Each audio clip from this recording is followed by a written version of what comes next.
Hi, ladies. Welcome back to my YouTube channel. My name is Alicia if you're new here. And today I want to talk about bloating versus body fat. What's the difference? How do you know if you're experiencing bloating or if you just need to continue to lose weight or reduce body fat if that's a concern of yours? This topic is very near and dear to me because bloating has been something that I've struggled with pretty much my whole life. And I remember when I was in the earlier stages of my fitness journey, I had asked, or I should say, I looked up videos and articles about the difference between bloating and body fat. And it was very difficult at the time to really get a concrete answer because I think bloating is so complex, right? Because you need to know what's causing the bloating.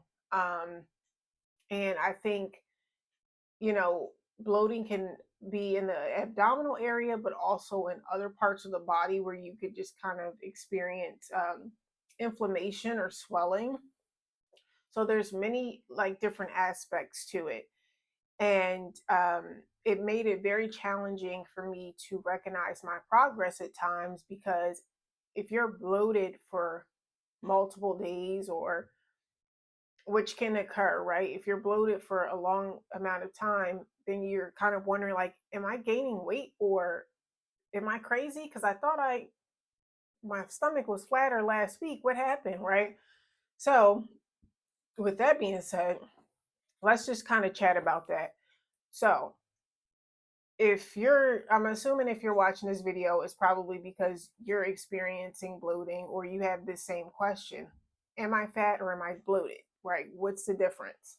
So, you will find videos online about how you can, you know, pinch this part of your belly or tap this part. And if you hear a specific sound, then it means it's the bloating or it means it's body fat. And I still feel like it's very difficult to tell the difference.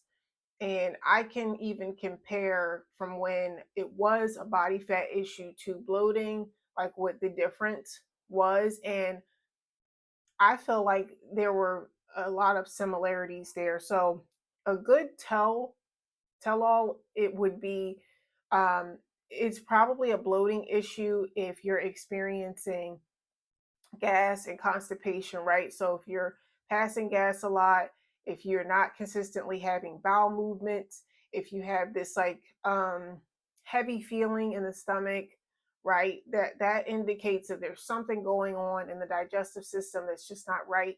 And anytime the digestive system is not functioning optimally, bloating can occur, right?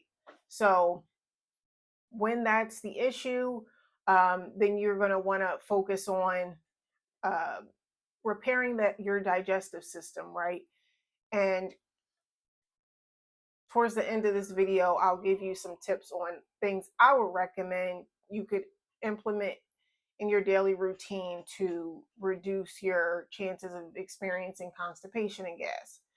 Now, next, let's talk about cortisol levels, right? So, if you're a mother like myself, stress comes pretty much on a daily basis with, managing a household. I'm married as well. So, if you're basically running a home, running a household in some sense, there's going to be some stress just associated with the environment. And I feel like my home is pretty peaceful for the most part, but just daily responsibilities can come with stress.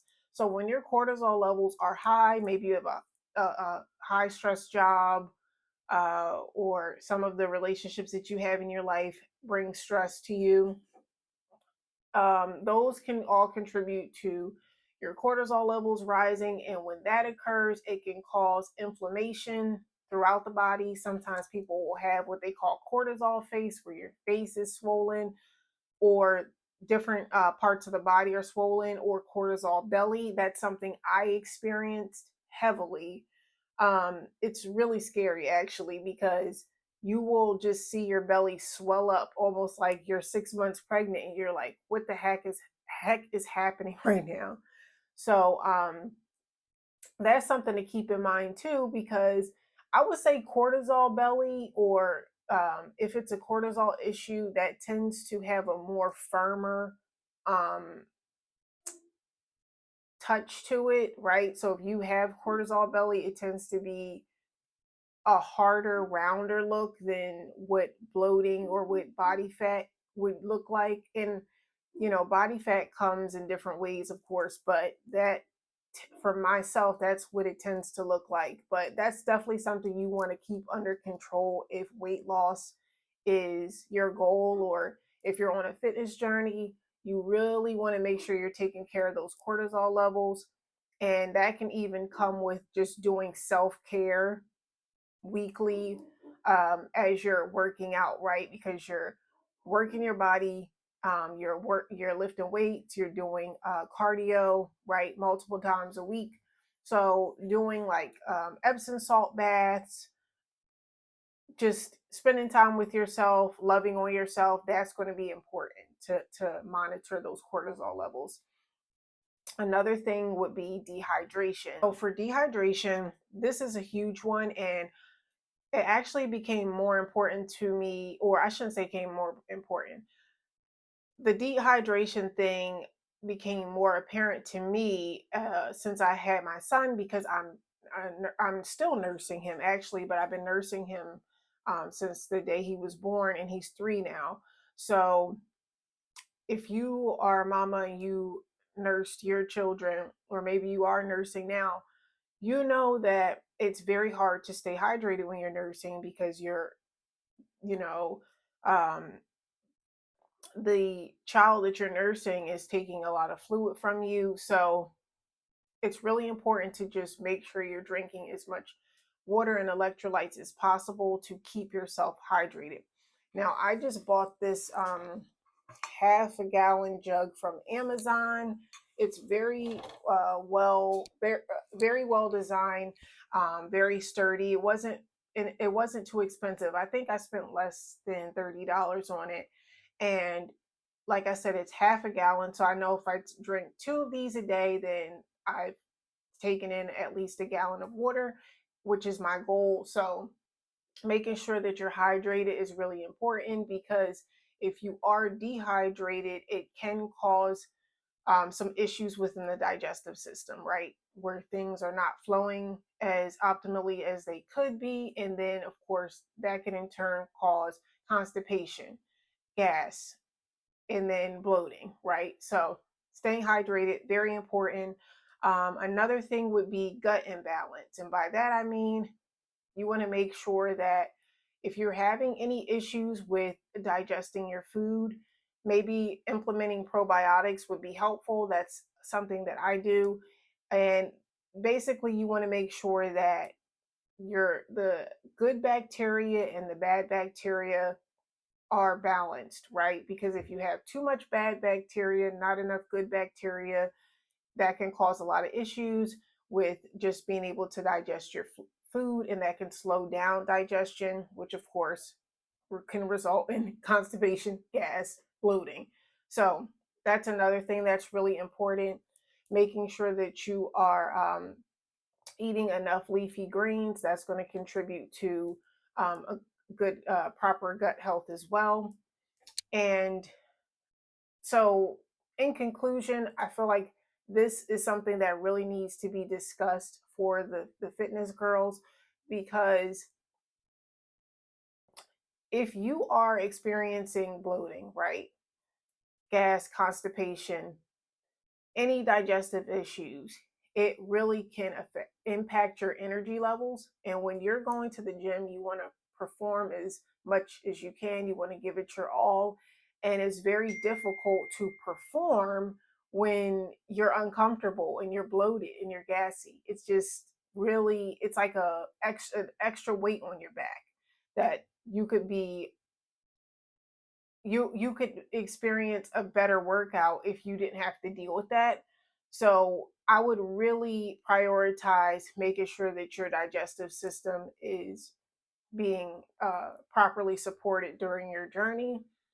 And then, of course, like I mentioned earlier, it can really be unmotivating when you are putting in all this work in the gym, and then when you look in the mirror, you have this appearance of a belly that really isn't a belly. It's really just stool and gas that you need to clear out, right? You know, that was really frustrating for me, especially in the early stages, because I was like, what the heck is going on? Um, so yeah, let's just go ahead into the suggestions that I have. So something that you're going to want to do is start your day with a warm glass of salt water with lemon. Before you eat anything, have your coffee or your supplements, have that first. And that's a great way to get your digestive system woken up, and in many cases will encourage a bowel movement, right? I like to actually drink at least 32 ounces of water in the morning as well. Some people will say 16 ounces is enough, but for me, 32 ounces is just about right to really get me moving, especially prior to a workout. And I do some sea salt in my water. That's a great pre-workout as well. So, and if you, that's something that you want to try before workout, let me know in the comments how you like that, because the salt water will really get your cells, um, just get your body woken up in the morning. And you need salt to allow that water to penetrate your cells to actually get your body hydrated. I don't know if everyone knows this, but sometimes just water is alone is not enough to hydrate your body. You really need those minerals uh, to support the body actually experiencing the hydration that you're trying to implement, right? Not just drinking water by itself, because if there's no salt there, then the water really has trouble penetrating those cells. Now, another thing I would say is, of course, the probiotics. Like I mentioned earlier, I will leave in the comments or in the description box the probiotics that I take. They're by Natural Sunshine. I believe it's called Probiotics 11. It has very good reviews, so you could definitely check that out. Also, you want to take HCl after you eat. That will make sure that your stomach acid is of the proper pH. That will really help with people who have acid reflux, right? Which causes gas, throughout the digestive system. So that's something that you want to also implement if gas is an issue for you. You want to eat in smaller amounts, right? That's something I struggle with, because sometimes, um, I'll wait to eat. I'll wait too long to eat, and then I get super hungry, and then I'll just be like pigging out, and then I've just eaten too much in one sitting, and it's just too much for my body to digest all of that food at once. So eating in smaller amounts can be helpful. Also, you want to drink 30 minutes after you eat. So if you're a person that eats and drinks at the same time, that's a no-no. That's something I used to do. That can cause a lot of gas and bloating. So if you're going to drink, or if you're thirsty and hungry, you want to drink first, then eat, then wait at least 30 minutes until you drink again. You don't want to eat all your food and then drink right behind it either. So that is a game changer. So I would definitely recommend that. Also, you can incorporate ginger in your diet. Ginger is great for gas. So for me, sometimes I'll make a smoothie and I'll just add some ginger in it. So I have a huge thing of ginger in my kitchen, and what I'll do is clean it and put it in my juicer, and then just have a big jug of ginger in my refrigerator. And throughout the day, I'll just pour a little bit in my water or in a smoothie, so that I can make sure that I'm, getting that ginger in as much as possible. That really helps with gas, of course, and what is it, acid reflux. Very helpful. Um, Anything? I feel like there's one other thing I'm forgetting, and I can't think of it right now. Ginger, peppermint tea is another good one. To incorporate peppermint tea after you eat, it will help the progression of digesting your food, I should say. So you definitely want to try those things out.